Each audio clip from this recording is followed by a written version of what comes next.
in questi settas le lingue non si imparano, non si studiano, ma si doprono. E con che si fa attività qui frus, bisogna che facciano attività e sapere un lavoro bene.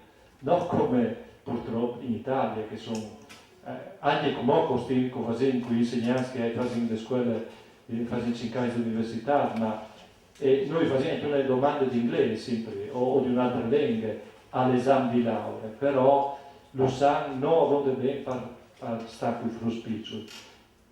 E sono a vonde 30 minuti in dì, per 5 settimane. Almeno po' ogni dì, che tanto una giornata sole. Quindi basta 30 minuti. Chi sta vuol dire che potrei sentire il suo frus, conosca a me con 5 lingue.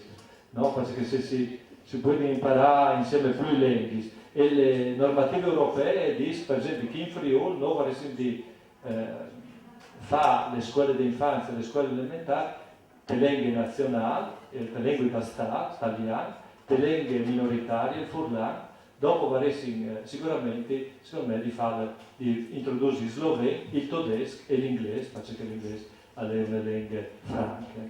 No? Le letture, le scritture vengono dopo. E come ho concluso, mi immagino in modo 2 minuti, dicendo un'altra roba che chi noi